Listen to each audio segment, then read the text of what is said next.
Halo sahabatku. Selamat datang kembali di channel Cerita Momo. Apa kabar kalian hari ini? Semoga selalu sehat dan dijauhkan dari orang-orang yang bermuka dua ya. Hari ini, Momo punya satu kisah yang bakal bikin emosi kalian campur aduk. Judulnya, Pengabdian yang Sia-sia. Bayangkan, selama 4 tahun mengabdi sepenuh hati merawat mertua, mengira suami sedang berjuang di luar negeri ternyata sebuah amplop kecil dari pedagang pasar membongkar rahasia busuk yang tersimpan rapi. Siapkan hati kalian, karena endingnya bakal bikin kalian gregetan dan puas banget. Tapi sebelum kita mulai ke ceritanya, yuk absen dulu. Jangan lupa tekan tombol like dan subscribe-nya sekarang juga biar kalian gak ketinggalan cerita seru lainnya. Terus, ramaikan kolom komentar di bawah ya. Tulis nama panggilan kalian, asal kota, dan ketik kata, hadir. Momo pengen sapa-sapa kalian semua yang setia nonton di sini. Sudah siap? Tarik napas panjang, mari kita masuk ke bab pertama. Suara ayam berkokok belum terdengar nyaring, tapi Ratna sudah terjaga.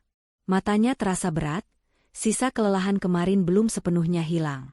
Namun, kewajiban sebagai seorang istri dan menantu yang berbakti memaksanya untuk bangkit dari kasur tipis di lantai kamarnya. Ratna melirik jam dinding usang, pukul 4 pagi. Rutinitas tanpa akhir ini kembali dimulai.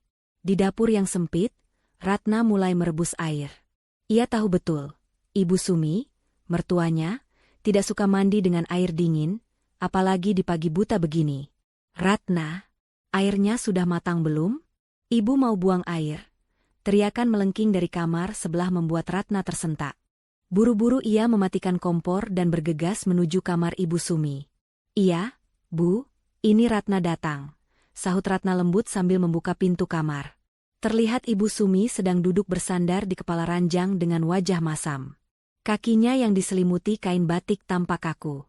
Sudah 4 tahun Ibu Sumi divonis lumpuh karena gejala stroke ringan. Sejak saat itu, segala aktivitasnya bergantung penuh pada Ratna. Kamu itu lelet sekali jadi orang. Ibu sudah menahan pipis dari tadi. Kalau Ibu ngompol di kasur, kamu juga kan yang repot harus nyuci? Omel Ibu Sumi tanpa sedikit pun rasa kasihan melihat wajah menantunya yang masih bengkak bangun tidur. Ratna hanya menunduk, menelan rasa perih di hatinya. Maaf, Bu. Tadi kompornya agak susah nyala. Mari Ratna bantu, ucapnya pelan. Dengan sekuat tenaga, tubuh kecil Ratna memapah tubuh Ibu Sumi yang cukup berisi. Berat, sungguh berat. Punggung Ratna seringkali terasa nyeri luar biasa setiap malam, tapi ia tak pernah mengeluh. Pesan suaminya, Galih, selalu terngiang di telinganya. Jagain ibu ya, Dek. Mas kerja jauh di Kalimantan buat masa depan kita. Kamu harus jadi menantu yang baik. Kalimat itu yang menjadi mantra penguat Ratna. Galih, suaminya, pamit bekerja di proyek pertambangan di pedalaman Kalimantan sejak 4 tahun lalu. Katanya, di sana sinyal susah dan medannya berat, tapi gajinya besar. Demi impian memiliki rumah sendiri dan membiayai pengobatan ibu, Ratna rela ditinggal. Selesai mengurus Ibu Sumi, mulai dari memandikan, memakaikan baju, hingga menyuapi sarapan bubur, Ratna baru bisa mengurus pekerjaan rumah lainnya. Ia menyeret keranjang cucian yang menggunung ke sumur belakang. Keringat mulai bercucuran membasahi daster lusuhnya. Mbak Ratna, rajin amat pagi-pagi sudah nyuci, sapa Bu Tejo, tetangga sebelah yang sedang menyapu halaman. Pagar pembatas mereka yang hanya terbuat dari bambu, membuat percakapan terdengar jelas. Ratna tersenyum tipis sambil memeras baju. Iya nih, Bu Tejo. Cucian ibu banyak yang kena ompol semalam, harus segera dicuci biar nggak bau. Duh, kamu itu ya, Ratna. Bidadari banget. Sabar bener ngurus mertua lumpuh sendirian. Suami jarang pulang, tapi kamu nggak pernah ngeluh. Coba kalau anak saya yang jadi mantu Ibu Sumi, wah, sudah kabur kali dia. Puji Bu Tejo geleng-geleng kepala. Ratna hanya menanggapi dengan senyum getir. Pujian orang lain tidak bisa menambal rasa sepi di hatinya. 4 tahun Galih pergi, dia baru pulang 3 kali. Itu pun hanya sebentar. Paling lama 2 hari, lalu buru-buru pergi lagi dengan alasan dipanggil bos proyek. Siang harinya, setelah Ibu Sumi tidur siang, Ratna duduk di pojokan dapur sambil memegang ponsel lamanya. Layarnya sudah retak di ujung, tapi masih bisa dipakai. Dengan jari gemetar rindu, ia mencoba menghubungi nomor Galih. Tut, tut, tut. Panggilan tidak terjawab. Ratna mencoba lagi. Kali ini panggilannya ditolak. Tak lama, sebuah pesan singkat masuk. Mas lagi di Site, Dek. Berisik mesin. Jangan telepon dulu, nanti dimarahin mandor. Sinyal juga putus-putus. Jaga ibu baik-baik. Uang bulanan nanti Mas titip transfer kalau sudah turun ke kota. Ratna menghela napas panjang. Selalu begitu alasannya. Padahal Ratna hanya ingin mendengar suara suaminya. Sekadar bertanya kabar atau bercerita lelahnya hari ini. Tapi Galih seolah membangun tembok tinggi yang tak bisa ditembus. Anehnya, Ratna sering mendengar Ibu Sumi tertawa-tawa sendiri di kamarnya saat Ratna sedang mencuci piring. Pernah sekali Ratna bertanya, Ibu Sumi bilang sedang mendengarkan sandiwara radio. Tapi apakah sandiwara radio selucu itu? Sore harinya, Ratna kembali sibuk memijat kaki Ibu Sumi. Mertuanya itu mengeluh kakinya kram. Yang bener pijitnya. Jangan lembek begitu, nggak kerasa. Sentak Ibu Sumi, menendang pelan bahu Ratna dengan kaki, lumpuhnya. Ratna tersentak kaget. Tendangan itu terasa cukup bertenaga untuk ukuran orang yang lumpuh. Namun, pikiran buruk itu segera ia tepis. Mungkin itu hanya gerak refleks otot, pikirnya. Ia kembali menekan jemarinya ke betis Ibu Sumi dengan lebih kuat. Bu, bulan ini beras sudah mau habis. Token listrik juga sudah bunyi. Mas Galih belum kirim uang. Apa ibu ada simpanan sedikit buat talangan dulu? Tanya Ratna hati-hati. Ia tahu ini topik sensitif. Wajah Ibu Sumi langsung berubah garang. Kamu ini ya? Suami kerja keras banting tulang di hutan. Kamu di sini cuma bisa minta duit. Harusnya kamu yang pinter atur uang. Masa itu dikurangin? Jangan boros. Ibu nggak punya uang. Uang ibu ya sudah habis buat beli obat. Ratna terdiam, lagi-lagi menelan ludah pahit.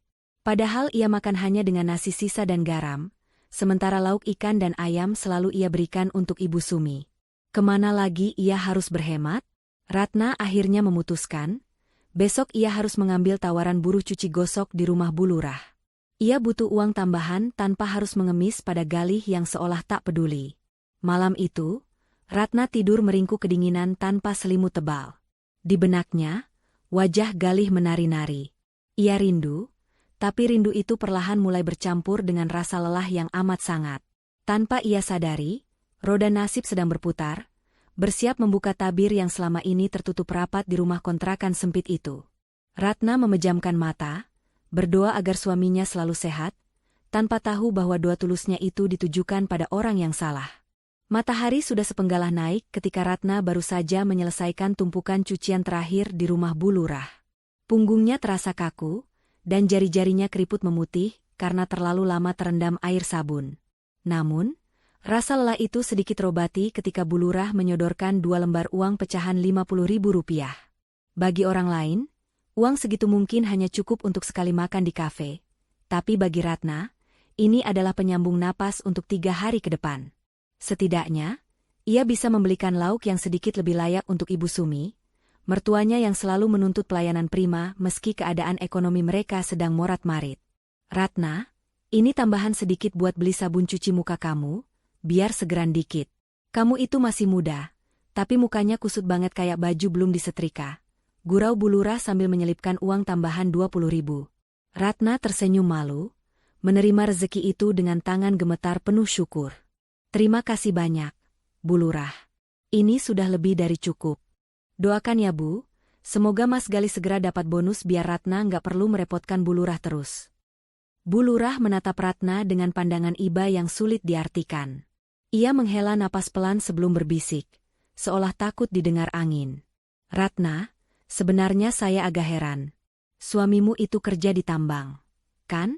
Setahu saya, gaji orang tambang itu besar. Loh?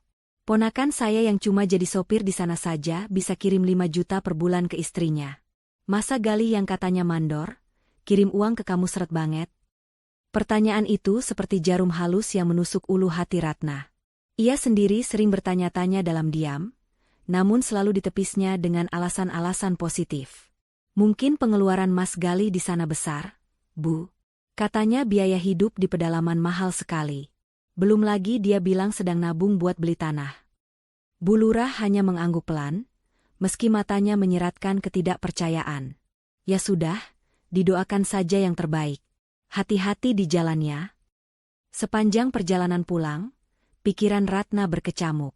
Ucapan Bu Lurah terus terngiang. Benar juga, sudah 4 tahun Gali bekerja, tapi tabungan mereka masih nol. Bahkan untuk makan sehari-hari saja Ratna harus memeras keringat menjadi buruh cuci. Kemana perginya uang hasil kerja keras suaminya itu? Namun, lagi-lagi Ratna berusaha membunuh keraguan itu. Ia tidak boleh suuzon pada suami sendiri. Pamali, kata orang tua dulu. Sesampainya di rumah kontrakan, suasana sunyi menyambutnya. Pintu depan tidak terkunci. Ratna melangkah masuk dan mendapati Ibu Sumi sedang duduk di kursi roda bututnya di ruang tengah, menatap televisi yang menampilkan acara gosip selebriti. Begitu melihat Ratna masuk, wajah Ibu Sumi yang tadinya datar langsung berubah menjadi keruh. Dari mana saja kamu, Ratna? Jam segini baru pulang. Ibu sudah lapar. Tega benar kamu membiarkan mertua yang lumpuh ini kelaparan sendirian, semprot Ibu Sumi. Suaranya melengking, kontras sekali dengan tubuhnya yang katanya lemah tak berdaya. Ratna buru-buru meletakkan bungkusan plastik berisi sayur lodeh dan ikan asin yang dibelinya di warung tadi. Maaf, Bu. Cucian di tempat Bu Lurah banyak sekali hari ini. Ini Ratna bawakan sayur lodeh kesukaan Ibu. Ratna suapi ya. Belum sempat Ibu Sumi menjawab, ponsel tua Ratna yang diletakkan di atas meja bergetar hebat. Nama, Mas Galih, terpampang di layar. Jantung Ratna berdegup kencang. Rasa rindu membuncah seketika. Dengan tangan yang masih sedikit basah, ia menyambar ponsel itu dan menekan tombol hijau. Halo, Mas Galih? Assalamualaikum, sapa Ratna dengan suara bergetar menahan haru. Namun, jawaban di seberang sana terdengar dingin dan terburu-buru. Waalaikumsalam. Ratna, mana Ibu? Mas mau ngomong sama Ibu. Penting. Kasihkan HP-nya sekarang. Senyum Ratna memudar perlahan. Tidak ada pertanyaan, apa kabar? Tidak ada kata rindu. Hanya perintah. Dengan hati mencelos, Ratna mendekatkan ponsel itu ke telinga Ibu Sumi. Bu, Mas Galih mau bicara. Wajah Ibu Sumi yang tadi cemberut, seketika berubah cerah bagaikan langit setelah badai. Ia menyambar ponsel itu dengan gerakan tangan yang gesit, sangat gesit untuk ukuran orang yang sering mengeluh tangannya kaku karena asam urat. Halo, Gali anakku sayang. Duh, Gusti, Ibu kangen sekali sama kamu, Le. Suara Ibu Sumi berubah menjadi manja dan penuh energi. Ratna mundur beberapa langkah, duduk di tikar pandan sambil memperhatikan interaksi itu. Ada pemandangan ganjil yang membuat nalurinya terusik. Ibu Sumi tertawa lepas, terbahak-bahak mendengar cerita Galih di telepon. Tubuhnya berguncang karena tawa, kakinya yang katanya lumpuh terlihat bergerak-gerak mengikuti irama tawanya yang renyah. Wajahnya merah merona, segar bugar. Di mana perginya wanita tua yang tadi merintih kelaparan dan kesakitan? Oh ya? Wah, enak sekali itu. Hahaha, iya, iya. Nanti Ibu bilang ke Ratna. Tenang saja, di sini aman kok. Kamu jaga kesehatannya di sana, jangan telat makan, ucap Ibu Sumi dengan nada yang sangat riang. Percakapan itu berlangsung lama. 5 menit, 10 menit, hingga hampir 20 menit. Ratna hanya bisa menatap nanar. Ia istri Galih, tapi ia bahkan tidak diberi kesempatan bicara lebih dari 10 detik. Rasa cemburu menyelinap, bukan cemburu asmara, tapi cemburu pada perhatian yang begitu timpang. Setelah puas tertawa-tawa, Ibu Sumi akhirnya menjauhkan ponsel itu sedikit dari telinganya. Wajahnya kembali dipasang mode serius. Nih, istrimu mau ngomong. Katanya pulsanya mau habis. Ujar Ibu Sumi ketus sambil menyodorkan ponsel itu kembali ke Ratna. Ratna menerima ponsel itu dengan harapan yang tersisa. Halo, Mas? Dek. Suara Gali terdengar datar, seolah energinya sudah habis tersedot saat bicara dengan ibunya tadi. Mas barusan kirim uang 500.000. Kamu irit-irit ya? Di sini lagi sepi proyek, jadi bonus belum turun. 500.000, Mas? Ratna tercekat. Tapi, Bu butuh obat nyeri sendi yang harganya 200.000. Beras habis, kontrakan nunggak seminggu. Mas, apa nggak ada lebih? Ratna capek Mas kalau harus nyuci terus. Suara Ratna mulai serak, menahan tangis yang mendesak keluar. Hening sejenak di seberang sana, lalu terdengar helaan napas kasar. Kamu itu jangan nuntut terus kenapa sih? Mas di sini kerja banting tulang, taruhan nyawa, kamu di rumah cuma leha-leha jaga ibu aja banyak ngeluh. Bersyukur dikit. Harusnya kamu ngerti kondisi suami, bentak Galih. Air mata Ratna akhirnya tumpah. Leha-leha? Tangannya sampai kapalan karena mencuci baju orang demi sesuap nasi, dan suaminya bilang ia leha-leha? Ratna nggak nuntut. Mas, Ratna cuma minta keadilan. Ratna juga istrimu. Ah, sudahlah. Sinyal jelek. Nanti kalau ada rezeki lagi Mas kirim. Jagain ibu yang benar. Awas kalau ibu lapor kamu macem-macem. Tut. Sambungan telepon terputus sepihak. Ratna mematung dengan ponsel yang masih menempel di telinga. Bunyi, tut, yang panjang itu terasa menyayat hati, lebih sakit daripada bentakan apapun. Ia menatap layar ponsel yang perlahan gelap, segelap perasaannya saat ini. 500.000 rupiah. Di kota ini, uang segitu hanya cukup untuk makan seminggu jika mereka sangat berhemat, belum termasuk listrik, air, dan kebutuhan khusus Ibu Sumi. Malah melamun. Mana makanannya? Ibu sudah gemetar ini saking laparnya. Teriakan Ibu Sumi membuyarkan lamunan Ratna. Wanita tua itu kembali ke mode aslinya, galak dan menuntut. Aura ceria saat menelepon Galih tadi lenyap tak berbekas, seolah ditelan bumi. Ratna menghapus air matanya kasar dengan punggung tangan.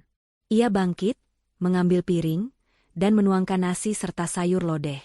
Saat ia menyuapkan sendok pertama ke mulut Ibu Sumi, mertuanya itu langsung meludahkannya kembali. Cuy, asin banget. Kamu mau meracuni ibu ya? Mentang-mentang Galih kirim uangnya dikit. Kamu kasih ibu makanan sampah begini? Hardik Ibu Sumi, matanya melotot tajam. Padahal Ratna tahu betul rasa masakannya pas. Ia sengaja tidak banyak bicara, hanya mengambil tisu untuk membersihkan sisa makanan di dagu Ibu Sumi. Maaf, Bu. Lidah ibu mungkin lagi pahit. Nanti Ratna buatkan teh manis. Alasan saja. Bilang saja kamu kesal sama Galih terus lampiasin ke ibu. Ibu Sumi menepis tangan Ratna kasar. Ratna mundur, menahan isak tangis agar tidak pecah. Dalam hati ia menjerit. Kenapa Galih bisa begitu lembut pada ibunya tapi begitu kejam padanya? Dan kenapa Ibu Sumi bisa berubah 180 derajat hanya dalam hitungan detik? Ada sesuatu yang salah. Sangat salah. Malam itu, Ratna tidak bisa tidur. Ia teringat kembali wajah Ibu Sumi saat menelepon tadi. Wajah itu, wajah orang yang sangat sehat. Tidak ada guratan kesakitan sedikit pun. Dan Galih, suara latar belakang saat Galih menelepon tadi tidak terdengar bising mesin proyek atau suara hutan seperti yang sering diceritakannya dulu. Tadi hening.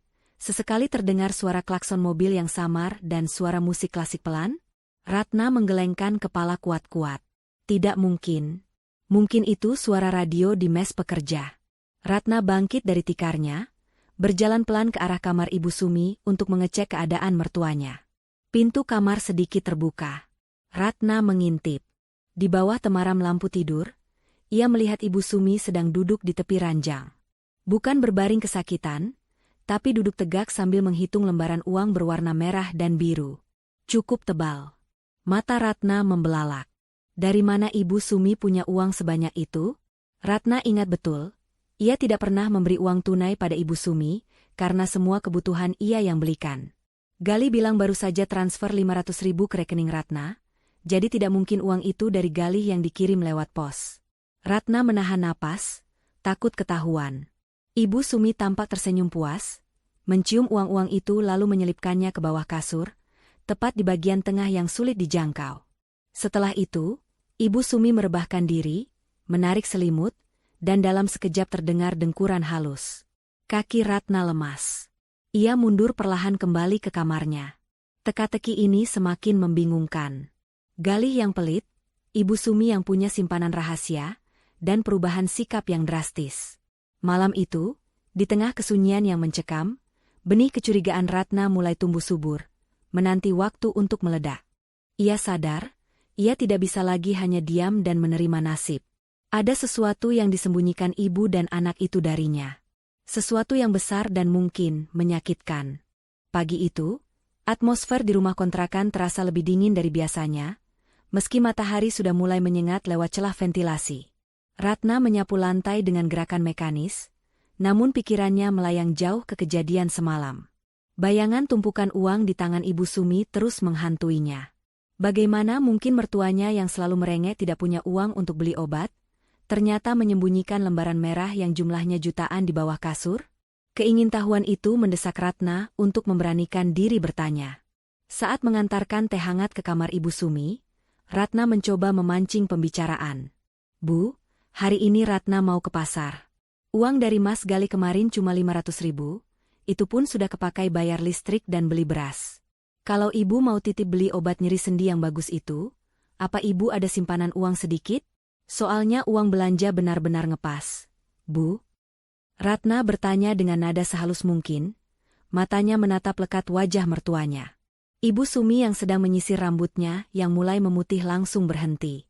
Lewat cermin rias yang kusam, ia menatap tajam ke arah Ratna yang berdiri di belakangnya. "Maksud kamu apa, Ratna? Kamu nuduh ibu punya uang simpanan?" Suara Ibu Sumi meninggi, nada tersinggung yang dibuat-buat begitu kental terdengar. "Kamu pikir orang lumpuh kayak ibu bisa cari uang dari mana? Ngepet? Atau nuyul? Uang ibu ya cuma dari belas kasihan kamu dan Galih. Kalau Galih kirimnya sedikit, ya itu nasib kita. Jangan malah nodong orang tua yang sakit-sakitan."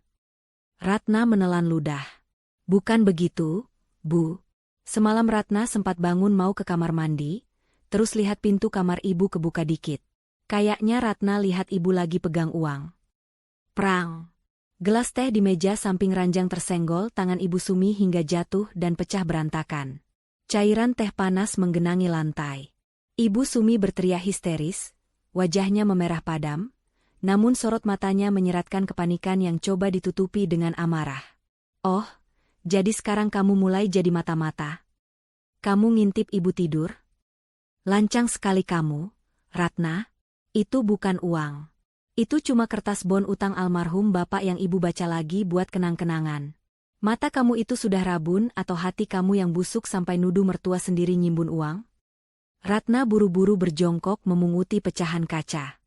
"Maaf, Bu. Ratna salah lihat. Jangan marah, nanti tensi ibu naik lagi." Ratna memilih mengalah. Berdebat dengan Ibu Sumi di pagi hari, hanya akan menguras energinya yang sudah tipis. Namun, hati kecilnya menolak percaya. Kertas bon utang tidak berwarna merah dan biru seperti uang pecahan 100.000 dan 50.000. Kebohongan Ibu Sumi semakin mempertebal dinding kecurigaan di hati Ratna. Setelah membersihkan pecahan gelas dan memastikan Ibu Sumi tenang, atau setidaknya diam, Ratna pamit pergi ke pasar. Ia berjalan kaki menyusuri gang sempit keluar dari komplek kontrakan kumuh itu. Jarak ke pasar tradisional sekitar 2 kilometer. Dulu, ia sering naik ojek, tapi demi menghemat uang 5.000 rupiah, kini ia rela berjalan kaki di bawah terik matahari pagi yang mulai gatal di kulit. Pasar pagi itu sangat ramai. Bau amis ikan, aroma rempah, dan keringat manusia bercampur menjadi satu. Ratna melangkah hati-hati di antara beceknya jalanan pasar, menghindari genangan air keruh sisa cucian ayam potong. Ia harus pintar-pintar menawar. Harga cabai sedang naik, bawang merah juga mahal. Dengan uang 500.000 di dompet, ia harus bisa bertahan hidup sebulan. Itu artinya, menu hari ini dan seterusnya hanyalah tahu, tempe, dan kangkung. Daging ayam adalah kemewahan yang entah kapan bisa terbeli lagi. Setelah membeli bumbu dapur seperlunya, Ratna melangkah menuju lapak sayuran langganannya di sudut pasar. Lapak itu milik Pak Darman, seorang pria paruhbaya yang baik hati. Biasanya, Pak Darman selalu menyapa Ratna dengan suara lantang dan candaan khas orang pasar. Neng Ratna, istri solehah datang. Mau borong apa hari ini? Kangkungnya masih seger kayak Neng Ratna loh." Begitulah biasanya sambutan Pak Darman. Tapi hari ini berbeda. Saat Ratna mendekat, Pak Darman sedang melayani pembeli ibu-ibu yang rewel menawar harga sawi. Namun, begitu mata Pak Darman menangkap sosok Ratna, senyum di wajahnya lenyap seketika. Wajahnya berubah tegang. Ia buru-buru melayani ibu-ibu tadi dengan cepat, seolah ingin segera menyingkirkan orang lain dari lapaknya. "Pak Darman, bayamnya 2 ikat ya. Sama labu siam 1, ucap Ratna sambil memilih sayuran. Ia merasakan perubahan sikap Pak Darman. Pria itu tampak gelisah. Matanya bergerak liar ke kanan dan kiri, seolah memastikan tidak ada orang yang menguping pembicaraan mereka. Pak Darman tidak menjawab dengan candaan. Ia membungkus bayam dan labu siam itu dengan gerakan cepat. Tangannya sedikit gemetar. Ratna mengernyitkan dahi. "Pak Darman sakit? Kok pucat?" tanya Ratna khawatir. Pak Darman menggeleng cepat. Ia mencondongkan tubuhnya melewati tumpukan wortel dan kol, mendekatkan wajahnya ke arah Ratna. Suaranya berubah menjadi bisikan parau yang sangat pelan. "Neng Ratna? Neng sendirian kan? Nggak ada tetangga yang ikut?" Ratna menggeleng bingung. "Sendirian, Pak? Kenapa?" Pak Darman menghela napas panjang, tampak bergulat dengan batinnya sendiri. Ia merogoh saku celemek kumalnya, lalu mengeluarkan sebuah amplop coklat kecil yang agak lecek. Dengan gerakan cepat seperti pencopet yang sedang bertransaksi, ia menyelipkan amplop itu ke dasar keranjang belanja Ratna, lalu menimbunnya dengan ikatan bayam dan labu siam. Ratna terkejut. "Pak, ini apa? SSTD." Pak Darman meletakkan telunjuk di bibirnya, matanya melotot memperingatkan. "Jangan dibuka di sini, Neng. Bahaya. Banyak mata-mata. Neng Ratna orang baik, saya nggak tega lihat Neng dibodohi terus." Jantung Ratna berdegup kencang, seakan mau lompat dari rongga dadanya. "Dibodohi? Maksud Bapak apa? Ini soal siapa?" Pak Darman kembali menengok ke kanan dan kiri. Suasana pasar yang bising seolah meredam percakapan rahasia mereka. "Ini soal suamimu, Galih, dan mertuamu." Nama Galih disebut. Lutut Ratna terasa lemas seketika. Firasat buruk yang menghantuinya sejak kemarin seolah mendapat validasi.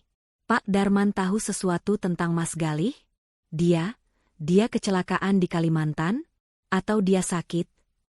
Ratna memberondong pertanyaan dengan suara bergetar. Pak Darman menatap Ratna dengan sorot mata iba yang begitu dalam, tatapan kasihan yang membuat harga diri Ratna serasa tercabik. "Lebih parah dari sakit, Neng. Jauh lebih parah. Saya sering lihat sudahlah. Neng buka saja amplop itu nanti di rumah. Tapi ingat pesan saya, Neng." Pak Darman mencengkeram lengan Ratna pelan namun tegas. "Buka saat Neng sendirian. Jangan sampai Ibu Sumi tahu Neng pegang amplop ini. Kalau dia tahu, bisa runyam urusannya. Dia itu ular berkepala 2, Neng." Ratna ternganga. Pak Darman yang selama ini ia kenal sopan, berani menyebut Ibu Sumi, ular. Seberapa besar rahasia yang disimpan pria tua ini? "Sudah, sana pulang. Jangan kelihatan bingung." "Biasa saja," perintah Pak Darman sambil melepaskan cengkeramannya saat melihat pembeli lain mendekat. Ia kembali berteriak, meski terdengar dipaksakan. "Totalnya 10.000 saja, Neng. Murah meriah." Ratna menyerahkan uang selembar 10 ribuan dengan tangan yang dingin dan berkeringat. Ia menerima kembalian ucapan terima kasih Pak Darman dengan anggukan kaku. Pikirannya kosong, namun dadanya sesak. Ratna berjalan keluar dari pasar seperti orang linglung. Keranjang belanja di tangannya terasa 10 kali lebih berat. Bukan karena bayam atau labu siam, tapi karena amplop coklat kecil yang tersembunyi di dasarnya. Amplop itu seolah memancarkan panas yang membakar rasa penasaran sekaligus ketakutan Ratna. Apa isinya? Apakah surat pemecatan Galih? Atau surat utang? Tapi kenapa Pak Darman bilang, dibodohi? Dan kenapa Ibu Sumi disebut ular? Langkah kaki Ratna semakin cepat. Ia ingin segera sampai di rumah, tapi di sisi lain, ia takut menghadapi kenyataan yang ada di dalam amplop itu. Jalanan pulang yang biasanya terasa jauh karena panas, kini terasa begitu singkat. Setiap langkah mendekatkan Ratna pada sebuah kebenaran yang mungkin akan menghancurkan pondasi hidup yang selama ini ia pertahankan mati-matian. Sesampainya di depan gang rumah, Ratna berhenti sejenak di bawah pohon mangga. Ia mengatur napasnya yang memburu. Ia merapikan tumpukan sayuran di keranjangnya, memastikan amplop itu benar-benar tidak terlihat. Ia harus berakting. Ia harus terlihat biasa saja di depan Ibu Sumi. Ratna memejamkan mata sejenak, berdoa dalam hati. Ya Tuhan, apapun yang ada di dalam amplop ini, kuatkan hamba. Jika ini adalah jawaban dari doa-doa hamba tentang kegelisahan ini, maka tunjukkanlah jalan keluarnya. Dengan tangan gemetar, Ratna melangkah masuk ke halaman rumah kontrakannya. Dari dalam, terdengar suara televisi yang menyala keras. Ibu Sumi pasti sedang menonton sinetron. Ratna menarik napas dalam-dalam, memasang topeng ketegaran di wajahnya, dan membuka pintu. Assalamualaikum, Bu. Ratna sudah pulang, ucapnya lantang, berusaha menutupi gemuruh di dadanya. Namun, Ratna tahu, setelah ia membuka amplop itu nanti, hidupnya tidak akan pernah sama lagi. Babak baru penderitaannya, atau mungkin kebangkitannya, akan segera dimulai. Dan amplop dari Pak Darman adalah kuncinya. Kamu beli apa saja sih, Ratna? Kok lama sekali? Suara cempreng Ibu Sumi langsung menyambut Ratna begitu ia melangkahkan kaki melewati ambang pintu. Wanita tua itu memicingkan mata, menatap keranjang belanja Ratna dengan curiga, seolah takut menantunya menyembunyikan jajanan enak untuk dimakan sendiri. Ratna berusaha menetralkan degup jantungnya yang masih memburu. Ia mencengkeram erat gagang keranjang, memastikan amplop coklat di dasarnya tidak bergeser sedikitpun. Antre, Bu. Pasar lagi ramai banget. Tadi juga Ratna milih bayam yang paling segar buat Ibu. Jawab Ratna, suaranya terdengar sedikit parau. Halah, alasan. Sini Ibu lihat. Ibu Sumi mengulurkan tangannya, hendak mengaduk isi keranjang. Panik menyergap Ratna. Jika Ibu Sumi menemukan amplop itu sekarang, tamatlah riwayatnya. Seketika, otak Ratna berputar mencari alasan. Ia memegang perutnya dan meringis kesakitan.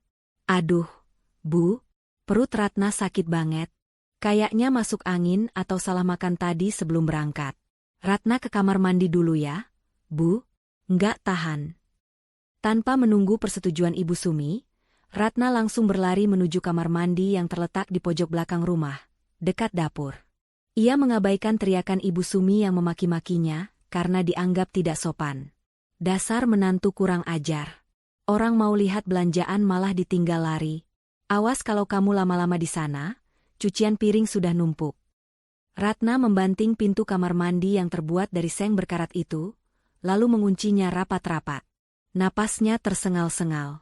Di ruangan sempit berukuran 1x1 meter yang pengap dan berbau lembab inilah satu-satunya tempat ia memiliki privasi. Tangan Ratna merogoh saku daster, mengeluarkan amplop coklat lecek pemberian Pak Darman. Benda itu terasa panas di tangannya. Dengan tangan gemetar hebat, Ratna merobek ujung amplop. Isinya bukan surat, melainkan beberapa lembar foto yang dicetak di kertas mengkilap. Ratna menarik lembar pertama. Darah Ratna serasa berhenti mengalir. Di foto itu, terlihat sosok Galih. Suaminya. Pria yang katanya sedang berjuang di tengah hutan belantara Kalimantan, bermandi lumpur dan keringat demi masa depan mereka. Tapi di foto itu, Galih terlihat sangat berbeda. Ia mengenakan kemeja biru muda yang licin dan rapi, potongan rambutnya klimis ala eksekutif muda. Ia sedang duduk di sebuah kursi empuk, di hadapannya terhidang piring besar berisi steak daging tebal dan gelas minuman berwarna merah cantik. Ratna menahan napas, menarik lembar foto kedua. Kali ini Galih tidak sendiri. Di sampingnya duduk seorang wanita cantik. Kulitnya putih bersih, rambutnya hitam bergelombang, dan ia mengenakan gaun yang terlihat mahal. Tangan wanita itu melingkar mesra di lengan Galih. Mereka berdua tertawa lepas, saling bertatapan penuh cinta. Senyum Galih di foto itu adalah senyum yang sudah lama hilang dari hidup Ratna. Senyum yang dulu pernah membuat Ratna jatuh cinta, kini diberikan cuma-cuma pada wanita asing itu. Air mata Ratna menetes, jatuh tepat di atas permukaan foto licin itu. Tapi kejutan terbesarnya ada di foto ketiga. Foto itu diambil dari jarak yang agak jauh, namun cukup jelas. Galih sedang berdiri menggendong seorang anak laki-laki. Anak itu berkulit putih, matanya bulat, dan wajahnya adalah cetakan yang sempurna dari wajah Galih. Anak itu tertawa riang sambil memegang balon. Di samping mereka, wanita cantik tadi tersenyum sambil memegangi kaki mungil si anak. Mereka terlihat seperti keluarga bahagia. Keluarga yang sempurna. Ratna membekap mulutnya sendiri agar jeritan tangisnya tidak terdengar keluar. Tubuhnya merosot ke lantai kamar mandi yang dingin dan basah. Ia membalik foto itu, berharap ada penjelasan, tapi hanya ada stempel tanggal digital di pojok bawah. 1 minggu yang lalu. 1 minggu yang lalu? Ratna menatap kembali foto pertama. Matanya menyipit, memperhatikan latar belakang foto tersebut. Di belakang Galih, terlihat sebuah neon box bertuliskan, Skyview Resto Lounge. Ratna tahu tempat itu.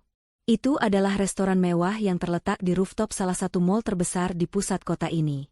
Kota tempat Ratna tinggal. Jaraknya hanya sekitar 10 kilometer dari kontrakan kumuh ini. Dunia Ratna runtuh seketika. Jadi, selama ini Galih tidak di Kalimantan? Cerita tentang hutan, sinyal susah, tidur di barak, makan mie instan semuanya bohong? Ratna merasa mual. Perutnya benar-benar sakit sekarang. Bukan karena masuk angin, tapi karena hantaman kenyataan yang begitu brutal. Selama 4 tahun Ratna hidup seperti budak. Makan nasi garam, menahan rindu, dimaki-maki Ibu Sumi, bekerja kasar sampai tangannya kasar dan kapalan. Demi apa? Demi membiayai Galih yang ternyata hidup mewah di kota yang sama? Ya Allah! Mas Galih, kenapa Mas tega? Isak Ratna lirih, suaranya tercekat di tenggorokan. Ia menatap wajah anak kecil di foto itu lagi. Usianya sekitar 3 tahun. Itu artinya, Galih sudah memiliki hubungan dengan wanita itu sejak tahun pertama kepergiannya. Atau mungkin, Galih tidak pernah pergi bekerja. Ia pergi untuk membangun keluarga baru. Tiba-tiba, potongan-potongan teka-teki itu mulai menyatu di kepala Ratna. Uang kiriman yang sedikit. Alasan tidak bisa ditelepon. Ibu Sumi yang punya uang simpanan rahasia. Ibu Sumi yang tertawa lepas saat menelepon Galih. Dan tatapan kasihan Pak Darman. Semuanya masuk akal sekarang. Ibu Sumi tahu. Mertuanya itu pasti tahu semuanya. Ratna bukan hanya dikhianati oleh suaminya, tapi juga dipermainkan oleh mertuanya sendiri. Mereka berdua bersekongkol menjadikan Ratna sapi perah dan pembantu gratisan. Ibu Sumi menikmati perawatan tulus Ratna, sementara Galih menikmati hidup barunya tanpa beban mengurus ibu yang sakit. Ratna, kamu mati di dalam sana ya? Lama amat. Ibu mau pipis. Gedoran keras di pintu kamar mandi membuat Ratna tersentak. Ratna buru-buru menghapus air matanya. Ia tidak boleh lemah. Ia tidak boleh hancur sekarang. Jika ia keluar dengan mata sembab dan menangis meraung-raung, Ibu Sumi pasti akan curiga dan melapor ke Galih. Dan Galih pasti akan memutarbalikkan fakta atau bahkan kabur lagi. Tidak.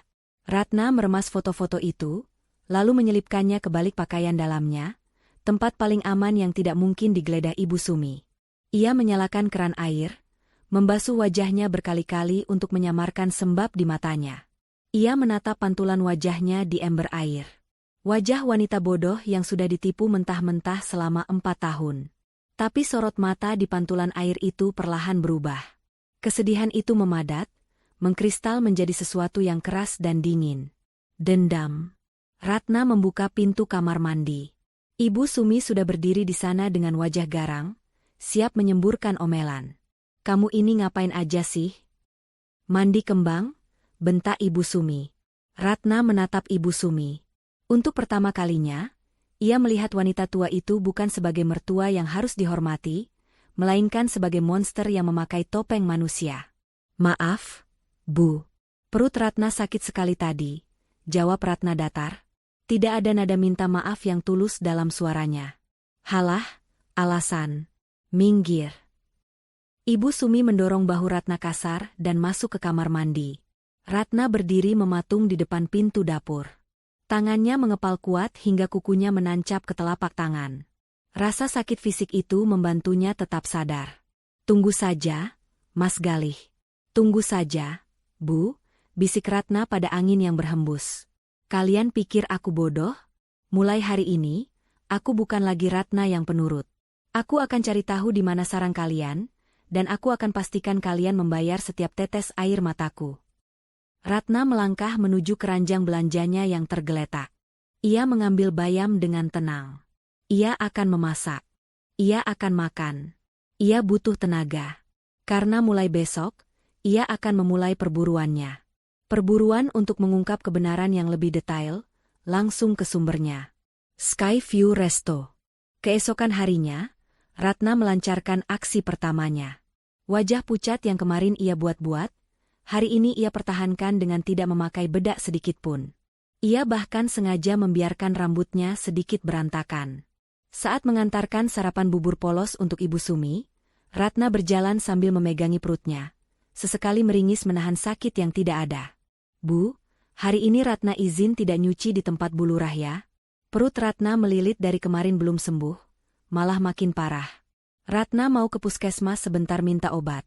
Ucap Ratna dengan suara lemah. Ibu Sumi yang sedang asyik mengunyah bubur berhenti sejenak, menatap menantunya dengan tatapan menyelidik.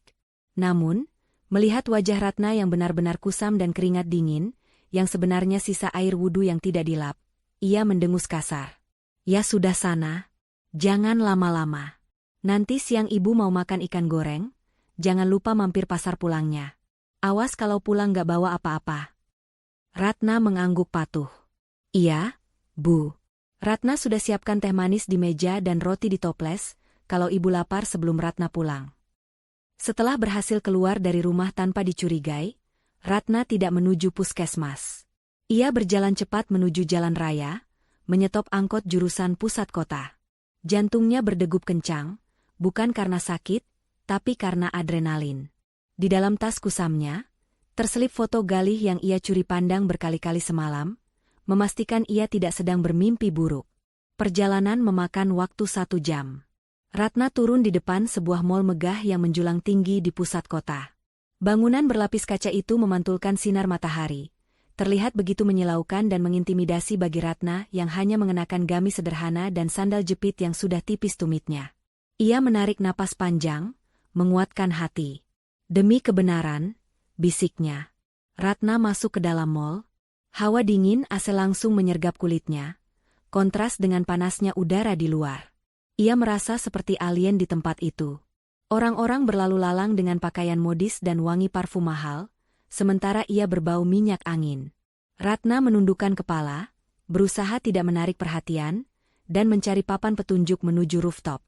Lift kaca membawanya naik ke lantai paling atas. Begitu pintu lift terbuka, tulisan besar, Skyview Resto Lounge, menyambutnya. Tempat itu terlihat sangat mewah. Lantainya marmer mengkilap, lampu gantung kristal menghiasi langit-langit, dan pemandangan kota terlihat jelas dari dinding kaca. Pelayan berseragam rapi hilir mudik membawa nampan berisi makanan yang harganya mungkin setara dengan biaya hidup Ratna sebulan. Ratna berdiri canggung di dekat pintu masuk. Seorang resepsionis wanita yang cantik dan tinggi menatapnya dengan pandangan sedikit meremehkan, namun tetap tersenyum profesional. Selamat siang, Bu. Ada yang bisa dibantu? Mau reservasi atau bertemu seseorang? Tanyanya, matanya sekilas menyapu penampilan Ratna dari atas ke bawah. Ratna meremas tasnya. Ia tahu ia tidak pantas berada di sini sebagai tamu. Maaf, Mbak. Saya mau tanya. Saya sedang mencari saudara saya. Katanya dia sering makan di sini. Ratna mengeluarkan foto Galih yang sedang duduk di meja restoran itu. Ia menutupi bagian foto yang menampilkan wanita dan anak kecil itu dengan jempolnya, hanya memperlihatkan wajah Galih dan latar belakang restoran. Resepsionis itu melirik sekilas, lalu keningnya berkerut. Oh, ini Pak Galih ya? Duh. Jantung Ratna serasa dipukul palu godam. Dia kenal. Pegawai restoran ini mengenal suaminya. Berarti benar, Galih adalah pelanggan tetap. Iya, Mbak kenal? Tanya Ratna, berusaha menyembunyikan getar dalam suaranya. Tentu saja, Pak Galih kan member VIP di sini. Beliau sering sekali dinner di sini setiap akhir pekan. Jawab resepsionis itu santai, tanpa sadar kalimatnya sedang menghancurkan hati wanita di depannya. Tapi hari ini beliau belum datang, Bu. Biasanya beliau datang Sabtu malam. Setiap akhir pekan? Ratna menggigit bibir bawahnya. Setiap akhir pekan Galih makan enak di sini, sementara Ratna di rumah kontrakan sedang memijat kaki Ibu Sumi sambil menahan lapar. Mbak tahu di mana rumah Pak Galih?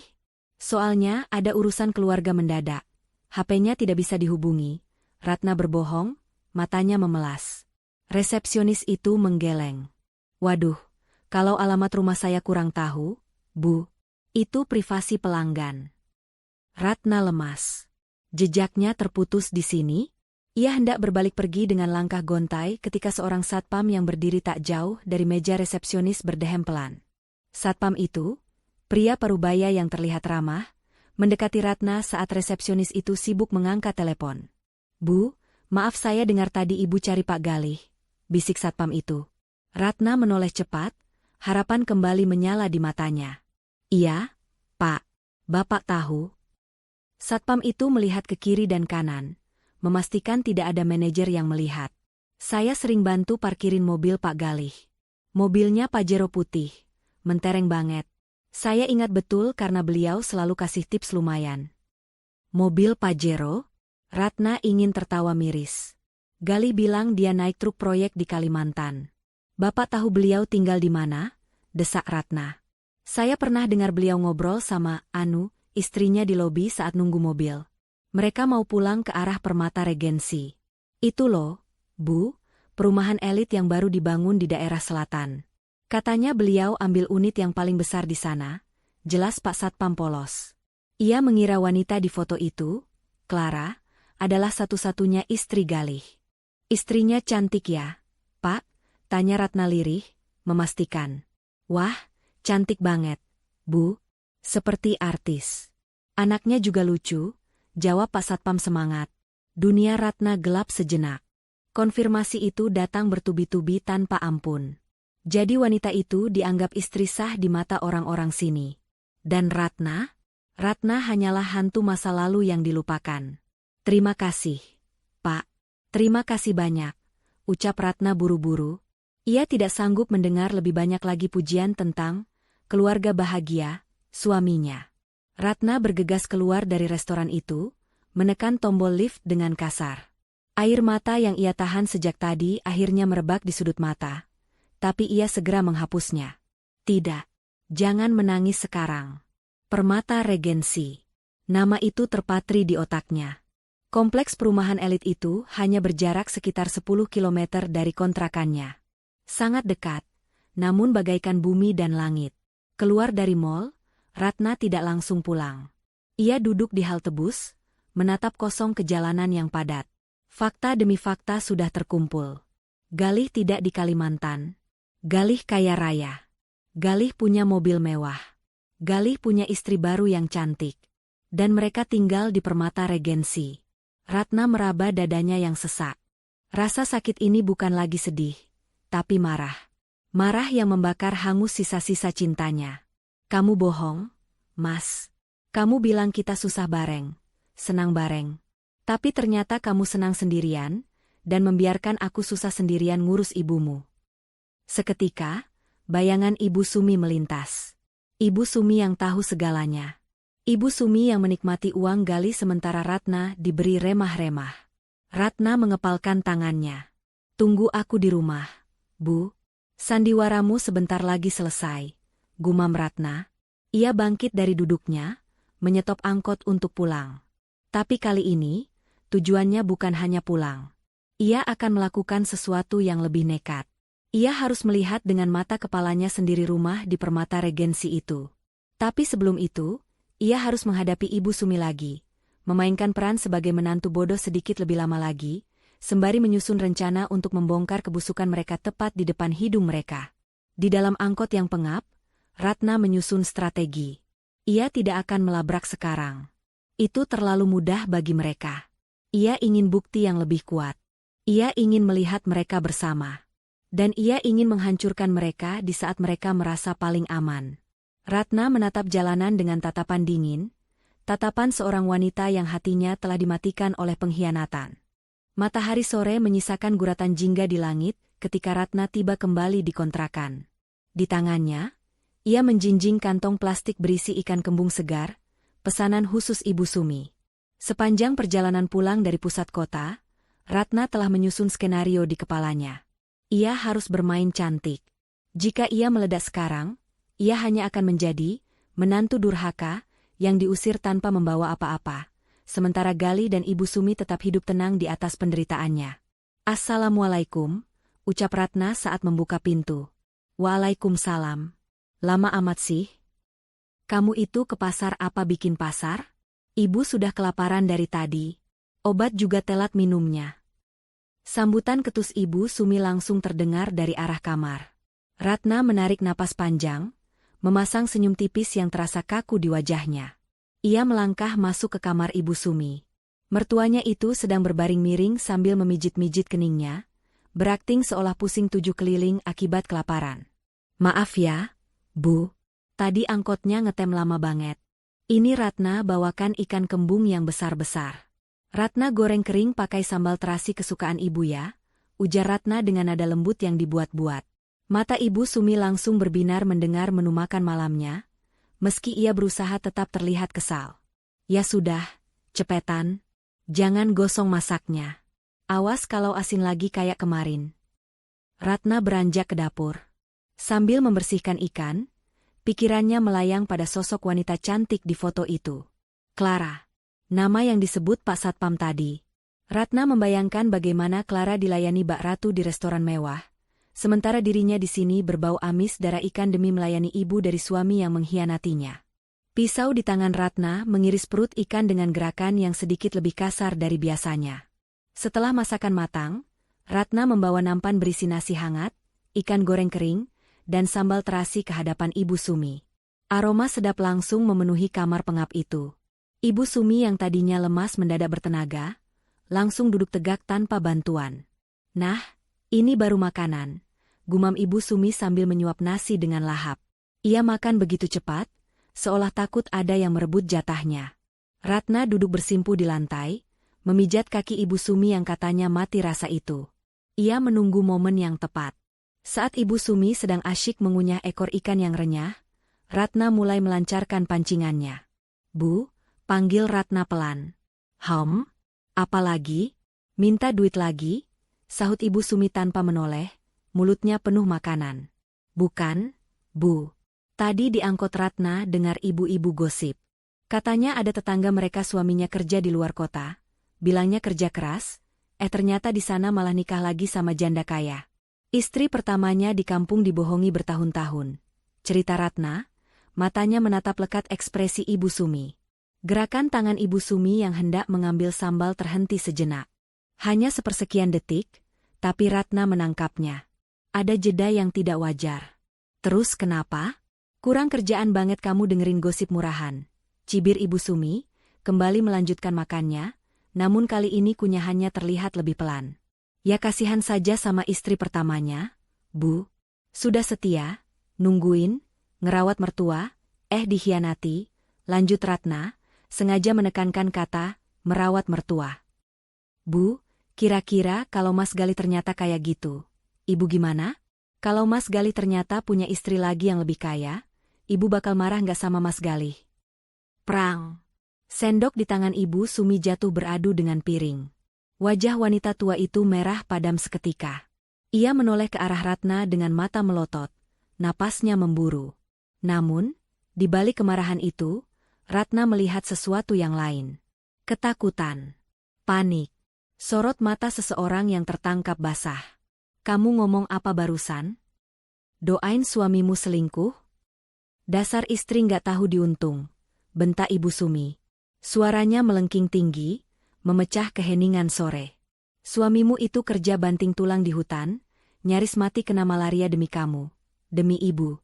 Tega-teganya kamu punya pikiran kotor begitu." Ratna cuma nanya, "Bu, kan cuma berandai-andai." Ratna mencoba membela diri dengan tenang. "Nggak ada andai-andai. Ucapan itu doa. Kamu itu curigaan terus sama Galih. Apa karena uang bulanannya dikit? Dasar mata duitan. Harusnya kamu bersyukur masih punya suami yang tanggung jawab. Lihat diri kamu, Ratna. Kamu itu cuma lulusan SMA. Muka pas-pasan, nggak punya apa-apa. Kalau bukan Galih yang mungut kamu jadi istri, siapa yang mau?" Kata-kata Ibu Sumi meluncur deras bagai peluru, tajam dan menyakitkan. Ia menyerang fisik dan harga diri Ratna, untuk menutupi kepanikannya. Taktik manipulasi klasik. Ratna hanya diam, menunduk. Bukan karena takut, tapi menyembunyikan senyum sinis yang mulai terukir di bibirnya. Reaksi Ibu Sumi terlalu berlebihan untuk sebuah pertanyaan pengandaian. Jika Ibu Sumi tidak tahu apa-apa, harusnya ia akan membela anaknya dengan kalimat wajar seperti, "Ah, nggak mungkin Gali begitu." Tapi Ibu Sumi malah marah besar dan menyerang balik Ratna secara personal. Itu adalah respon pertahanan diri. "Maaf, Bu. Ratna nggak bermaksud begitu," ucap Ratna pelan, berpura-pura takut. Ibu Sumi mendengus kasar, nafasnya masih naik turun. "Sudah. Hilang selera makan Ibu. Beresin ini semua. Dan ingat, jangan pernah kamu ngomong sembarangan lagi soal Gali nikah lagi atau apalah. Kalau sampai Gali tahu kamu nuduh dia macam-macam, Ibu nggak akan belain kamu kalau dia mau cerai." Ancaman itu terdengar menggelikan di telinga Ratna sekarang. Cerai? Justru itu yang Ratna harapkan, tapi tidak sebelum ia menghancurkan mereka. Ratna membereskan piring kotor itu dan membawanya ke dapur. Dari balik tirai pintu dapur yang tipis, Ratna mengintip. Ia melihat Ibu Sumi merogoh saku daster, mengeluarkan ponsel jadul yang disembunyikan di balik lipatan kain. Jari-jari Ibu Sumi menekan tombol dengan cepat, lalu menempelkan ponsel itu ke telinga. Ratna menajamkan pendengarannya. "Halo, Le, Gali." Suara Ibu Sumi terdengar berbisik, sangat pelan, tapi suasana rumah yang sunyi membuat Ratna bisa menangkap potongan kalimatnya. "Istrimu itu mulai aneh-aneh ya, dia nanya-nanya soal nikah lagi, bukan? Kayaknya cuma denger gosip, tapi Ibu takut dia curiga, iya?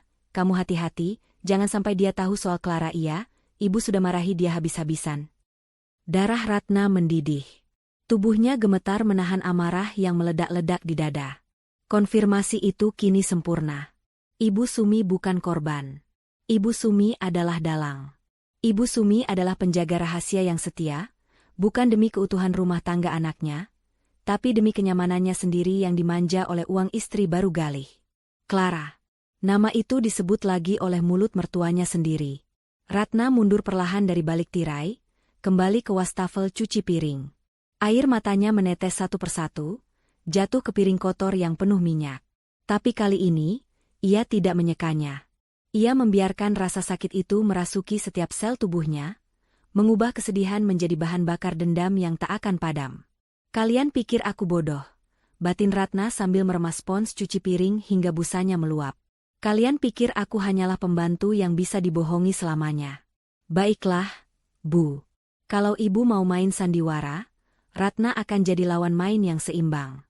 Nikmatilah sisa-sisa hari tenangmu, karena badai sebentar lagi akan datang." Malam itu, Ratna tidur dengan perasaan yang anehnya lebih tenang. Ia tidak lagi dihantui ketidakpastian.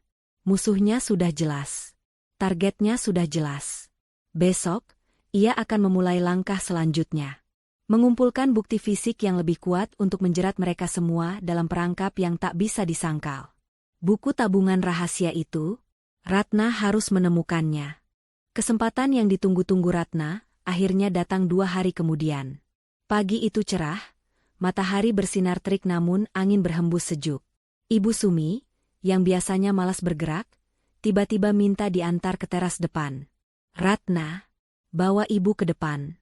Ibu mau berjemur." Katanya sinar matahari pagi bagus buat tulang tua kayak Ibu, biar nggak gampang keropos. Perintah Ibu Sumi sambil membenarkan letak selimut di kakinya. Ratna mengangguk patuh. Dengan telaten, ia mendorong kursi roda Ibu Sumi keluar rumah, menempatkannya di posisi yang pas di bawah naungan pohon mangga, agar terkena sinar matahari tapi tidak kepanasan. "Ini teh hangatnya ya, Bu." Ratna tinggal sebentar ke dalam mau ganti spray kamar Ibu. "Baunya sudah apek, takut Ibu gatal-gatal nanti," ujar Ratna beralasan. "Ya sudah sana. Yang bersih kerjanya. Jangan asal-asalan," sahut Ibu Sumi tanpa menoleh, sibuk menyapa tetangga yang lewat untuk memamerkan citra, mertua yang sedang bersantai dirawat menantu. Ratna bergegas masuk kembali ke dalam rumah. Jantungnya berpacu cepat. Ini adalah momen emas. Biasanya Ibu Sumi tidak pernah mau meninggalkan kamarnya saat Ratna membersihkan ruangan itu, selalu mengawasi seperti sipir penjara. Ratna masuk ke kamar Ibu Sumi dan menutup pintu setengah rapat. Aroma minyak urut dan bau apek khas kamar orang tua menyergap hidungnya. Ratna langsung menuju ranjang besi tua tempat Ibu Sumi biasa tidur. Ia menarik spray kusam bermotif bunga yang sudah pudar warnanya. Matanya menyapu setiap sudut kasur kapok yang tebal dan berat itu. "Di mana ibu simpan uangnya?" gumam Ratna. Tangannya mulai meraba bagian bawah bantal, nihil. Di bawah lemari pakaian, hanya ada debu. Ratna kembali menatap kasur. Ia teringat malam itu, saat melihat Ibu Sumi menyelipkan sesuatu ke bawah kasur bagian tengah. Ratna menarik napas panjang, mengerahkan tenaganya untuk mengangkat kasur kapok yang berat itu sendirian. "Berat banget," keluh Ratna sambil menahan kasur dengan bahunya. Tangannya meraba-raba bilah papan ranjang. Dan jarinya menyentuh sesuatu. Di sela-sela papan penyangga kasur, terdapat sebuah kantong kain berwarna hitam yang dipaku rapi agar tidak jatuh. Namun tersembunyi sempurna dari pandangan jika hanya sekadar mengganti spray biasa. Ratna menarik kantong itu dengan tangan gemetar. Di dalamnya, terdapat sebuah buku tabungan berwarna biru tua dari salah satu bank swasta ternama, dan segebok uang tunai pecahan 100 ribuan yang diikat karet gelang. Ratna mengabaikan uang tunai itu, matanya terfokus pada buku tabungan. Dengan napas tertahan, Ratna membuka halaman pertama. Nama pemilik rekening tertera jelas, Sumiati. Ratna membalik halaman berikutnya untuk melihat mutasi transaksi. Matanya terbelalak lebar, seakan bola matanya hendak melompat keluar. Angka-angka yang tertera di sana membuatnya pusing seketika. Tanggal Mei 01, transfer masuk. 15 juta rupiah tanggal Mei 02, transfer masuk. 15 juta rupiah tanggal Mei 03, transfer masuk. 20 juta rupiah, bonus. Deretan angka itu terus berlanjut setiap bulan selama 4 tahun terakhir. Tidak pernah kurang dari 10 juta rupiah. Ratna melihat saldo terakhir di bagian paling bawah. Total saldo, 345 juta rupiah.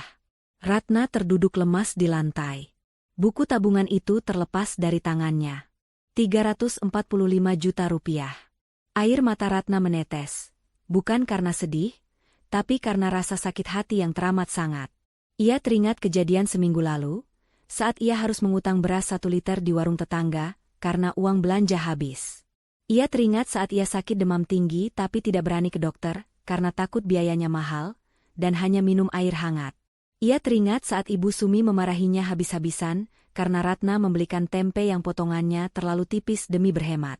"Ya Allah, jahat sekali kalian," desis Ratna, suaranya bergetar hebat penuh amarah.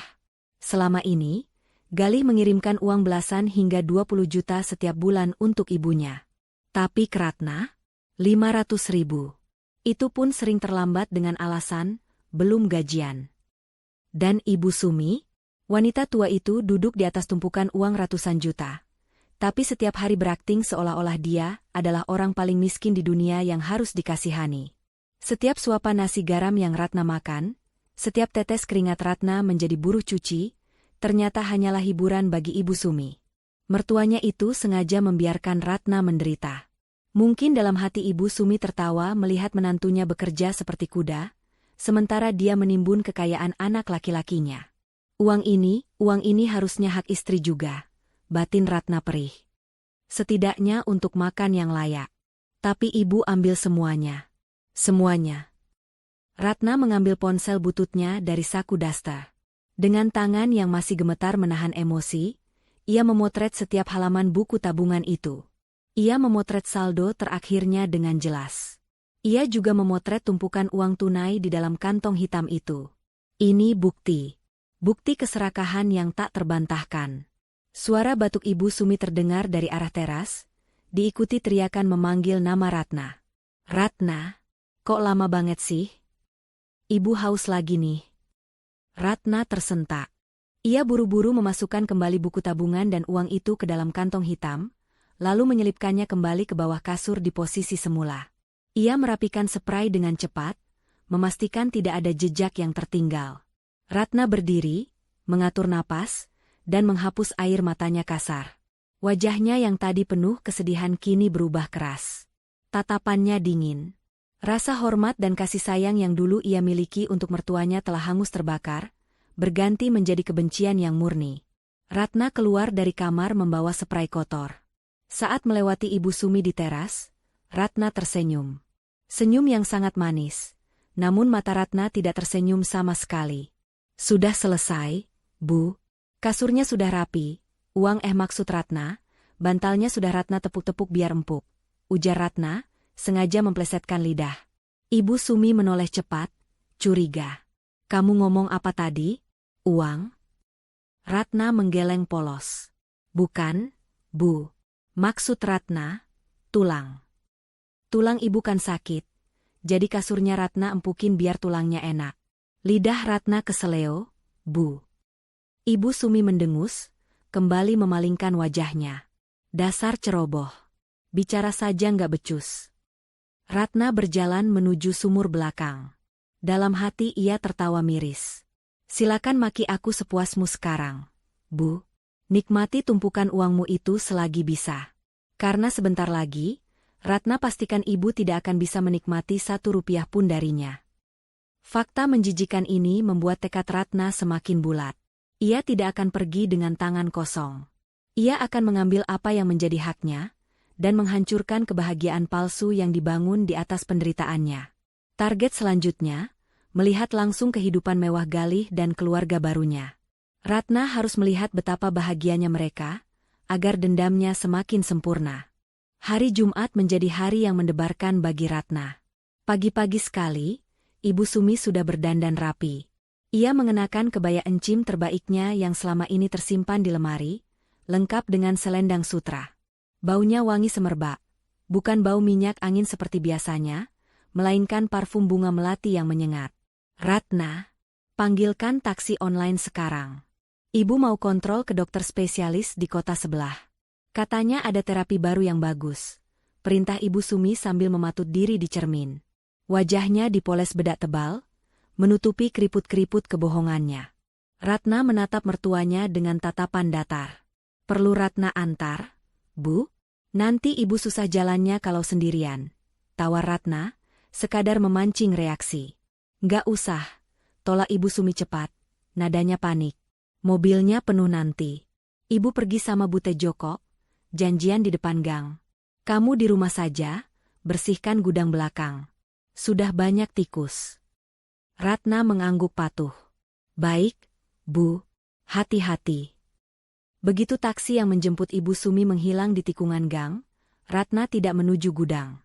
Ia berlari ke kamar, menyambar tas kusamnya, dan memakai jaket lusuh untuk menutupi wajahnya. Ia harus tahu kemana sebenarnya Ibu Sumi pergi. Firasatnya mengatakan, hari ini bukan jadwal ke dokter, melainkan jadwal, setoran, kasih sayang dari anak kesayangannya. Ratna naik ojek pangkalan, meminta abang ojek mengantar ke Permata Regensi. Sepanjang perjalanan, angin menerpa wajah Ratna yang tegang. Jarak 10 kilometer terasa begitu jauh. Setibanya di seberang gerbang megah perumahan elit itu, Ratna turun dan bersembunyi di balik sebuah warung kopi pinggir jalan. Matanya menyapu area gerbang yang dijaga ketat oleh satpam berseragam safari. Tidak mungkin ia bisa masuk ke dalam tanpa kartu akses. Namun, Ratna teringat ucapan satpamol kemarin, mobil Galih adalah Pajero putih. Ratna memutuskan untuk menunggu. Ia bertaruh pada nasib. Jika Tuhan mengizinkan kebenaran terungkap, maka ia akan melihatnya hari ini. 1 jam berlalu. Panas matahari mulai menyengat. Ratna nyaris putus asa ketika tiba-tiba sebuah mobil Pajero putih mengkilap melaju pelan dari arah dalam kompleks menuju gerbang keluar. Jantung Ratna berhenti berdetak sesaat. Plat nomornya B1090 Gal. Inisial nama suaminya. Mobil itu berhenti tepat di depan minimarket yang letaknya hanya 20 meter dari tempat persembunyian Ratna. Sepertinya mereka hendak membeli camilan untuk perjalanan. Pintu pengemudi terbuka.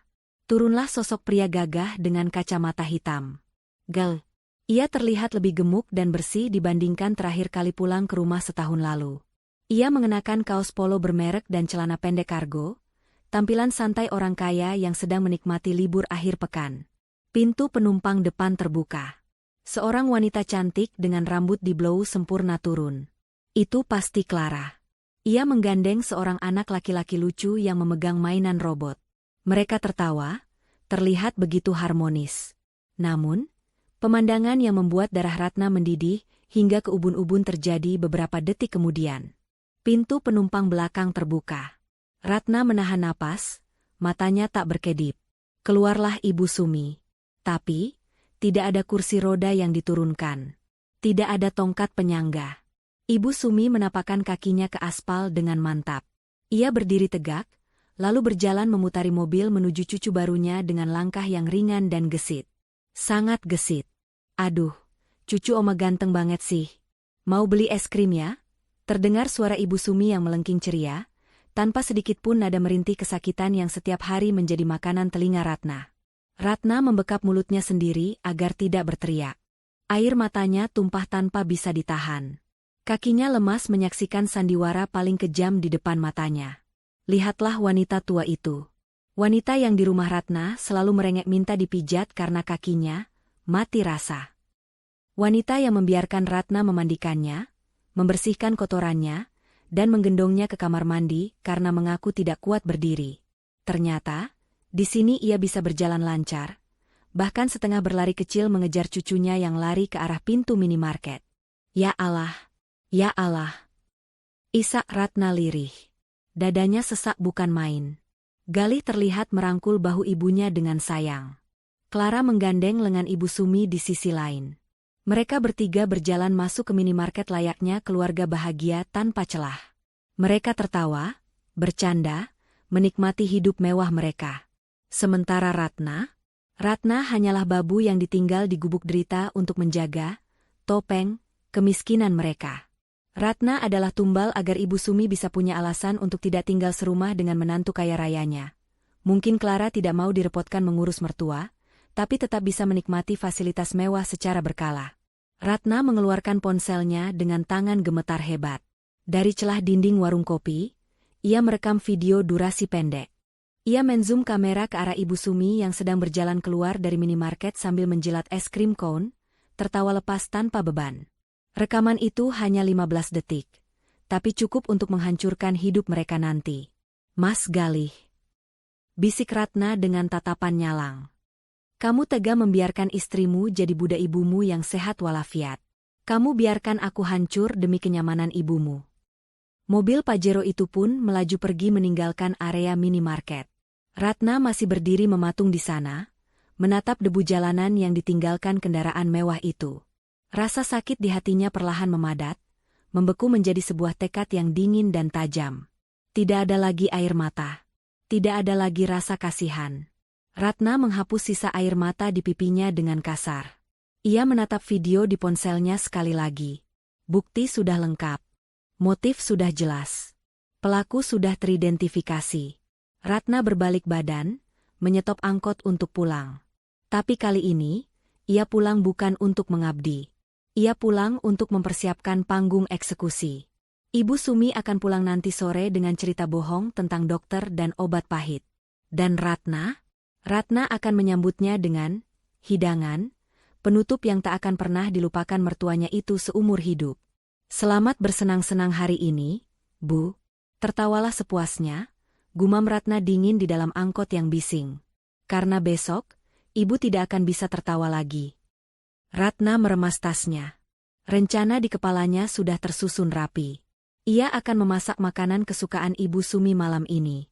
Ia akan menjadi menantu yang sangat manis. Sebelum ia melepaskan bom waktu yang akan meluluhlantakkan sandiwara mereka hingga ke akar-akarnya. Perjalanan pulang terasa sangat singkat, seiring dengan dendam yang memacu adrenalin di darah Ratna. Babak akhir permainan ini sudah dimulai. Ratna tiba di rumah kontrakan dengan langkah ringan yang mengerikan. Wajahnya tenang, terlalu tenang untuk seseorang yang baru saja menyaksikan pengkhianatan terbesar dalam hidupnya. Di dalam rumah yang sunyi, Ratna memulai persiapan terakhirnya. Ia tidak langsung mengemas barang-barangnya. Itu terlalu mencolok. Ia punya rencana yang lebih rapi. Pertama, Ratna masuk ke kamar Ibu Sumi. Ia kembali mengangkat kasur kapok yang berat itu. Kali ini, ia tidak hanya mengintip. Dengan gerakan cepat, ia mengambil kantong hitam berisi uang tunai dan buku tabungan itu.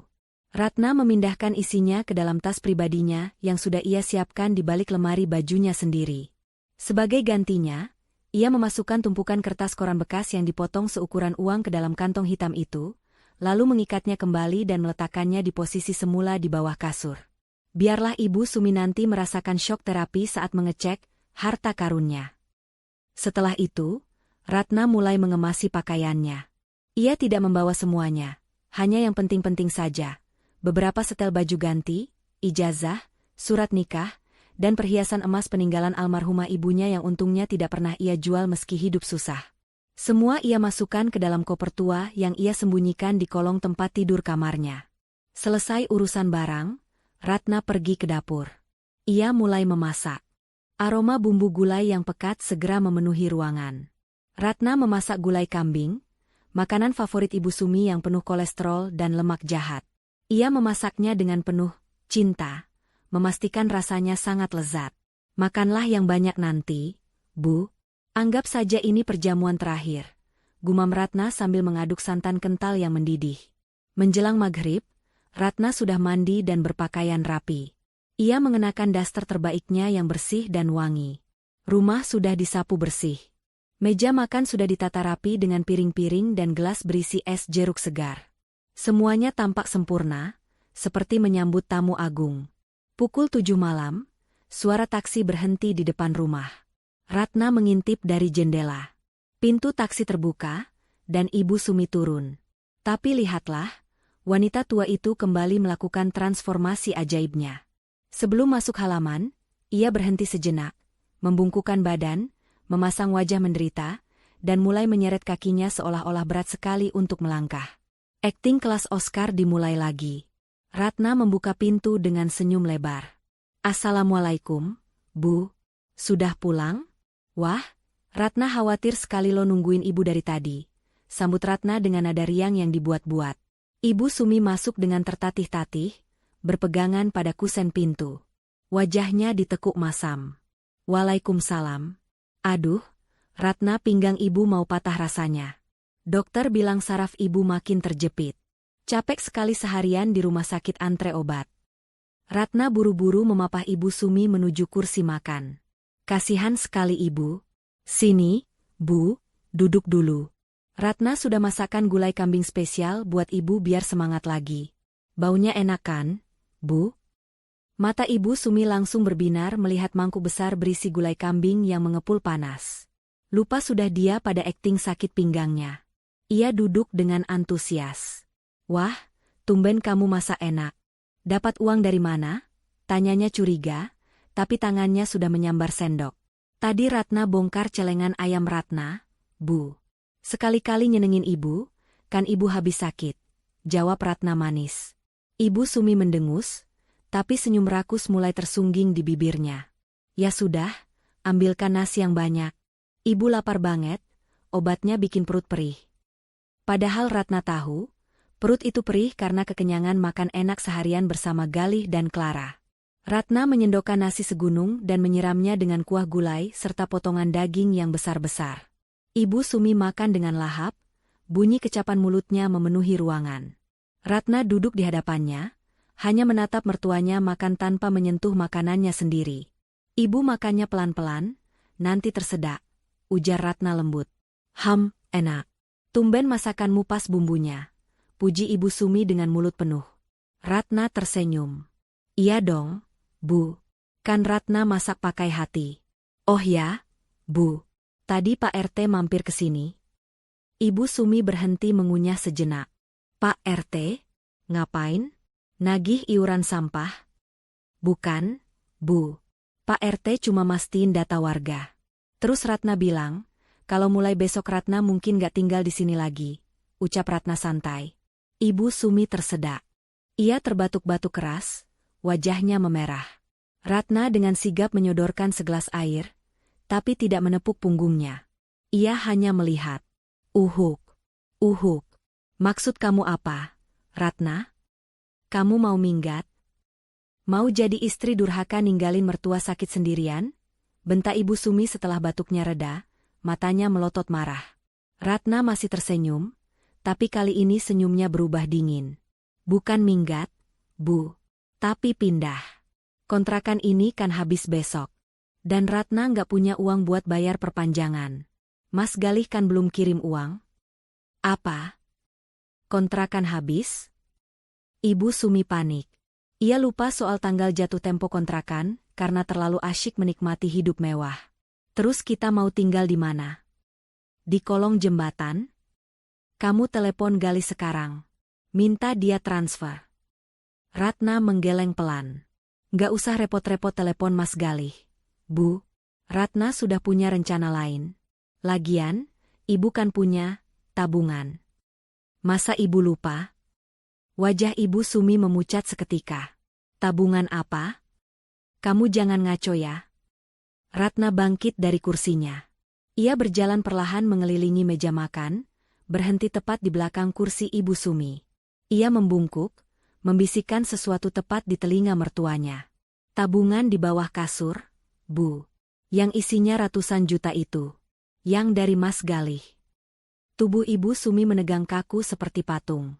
Sendok di tangannya jatuh berdenting ke lantai. Rahasianya terbongkar. Jantungnya berdegup kencang, keringat dingin mulai bercucuran di pelipisnya. Kak, kamu tahu dari mana?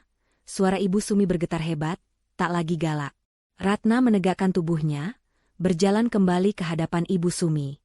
Wajahnya kini tanpa ekspresi, sorot matanya tajam menusuk. Ratna tahu semuanya, Bu. Semuanya. Soal uang itu. Soal Mas Galih yang gak pernah ke Kalimantan. Soal Clara. Soal cucu ibu. Dan soal ibu yang bisa jalan lancar kayak atlet lari. Ibu Sumi ternganga. Mulutnya terbuka tapi tidak ada suara yang keluar.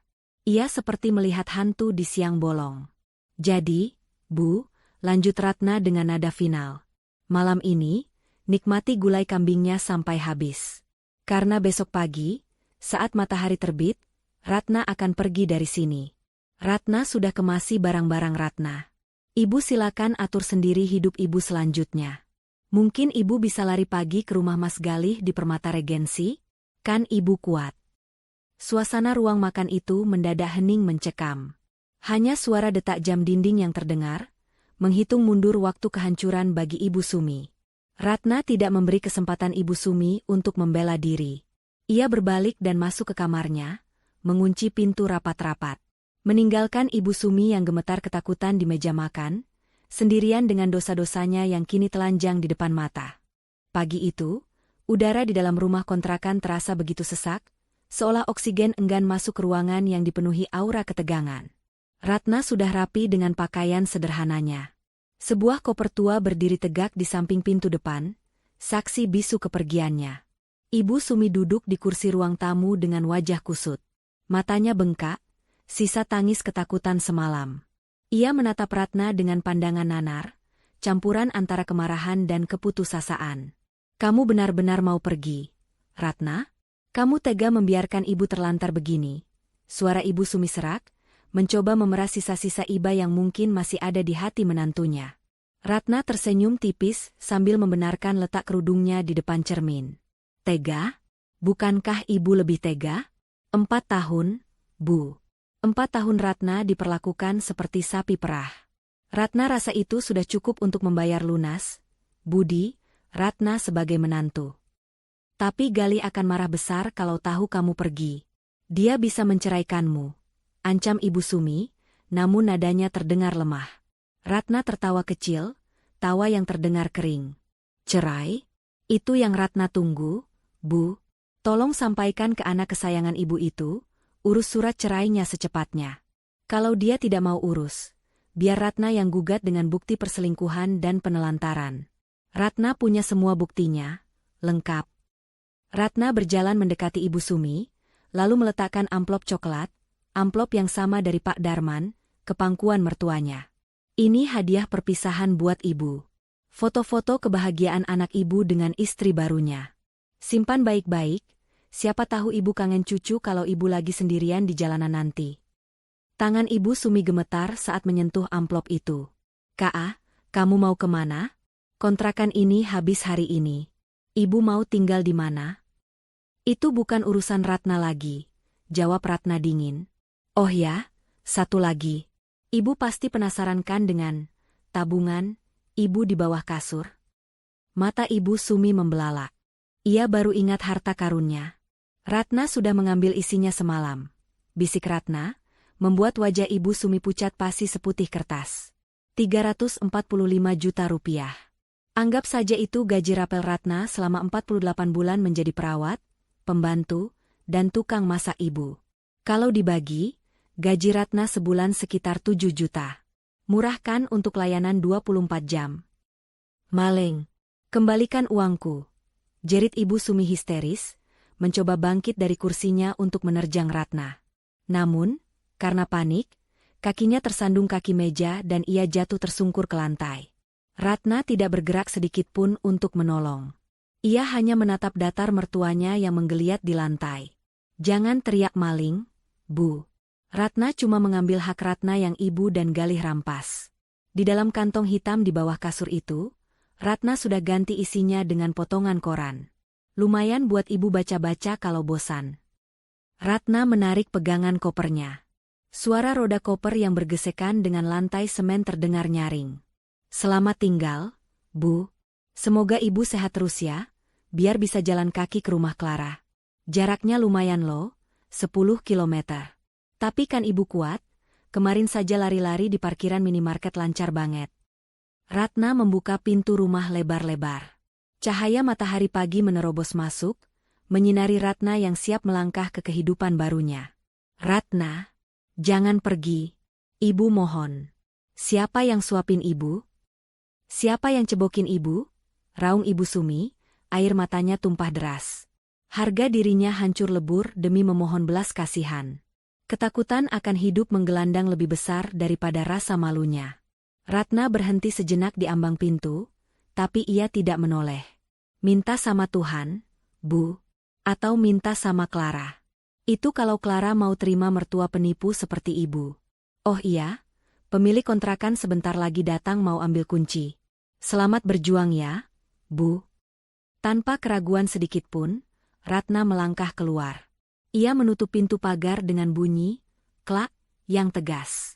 Ia berjalan menjauh, meninggalkan suara raungan Ibu Sumi yang memecah keheningan pagi. Ratna menghirup udara bebas dalam-dalam. Beban berat di pundaknya telah hilang. Tidak ada lagi penindasan, tidak ada lagi kebohongan. Di tasnya ada modal untuk memulai hidup baru, modal yang memang haknya. Ia tidak akan menoleh ke belakang lagi. Biarlah Galih dan Ibu Sumi hancur dimakan keserakahan mereka sendiri. Ratna tersenyum, kali ini senyum yang tulus, menyambut masa depan yang cerah milik dirinya sendiri. Pesan moral. Kejujuran adalah pondasi utama dalam rumah tangga. Jangan pernah membangun kebahagiaan di atas penderitaan orang lain, apalagi pasangan sendiri yang telah tulus berkorban. Keserakahan dan kebohongan mungkin bisa menutupi bangkai untuk sementara waktu. Namun ketika kebenaran terungkap, kehancuran yang datang akan jauh lebih menyakitkan daripada pengorbanan yang disia-siakan. Harta bisa dicari, tapi ketulusan hati yang telah dilukai tak akan pernah bisa kembali utuh.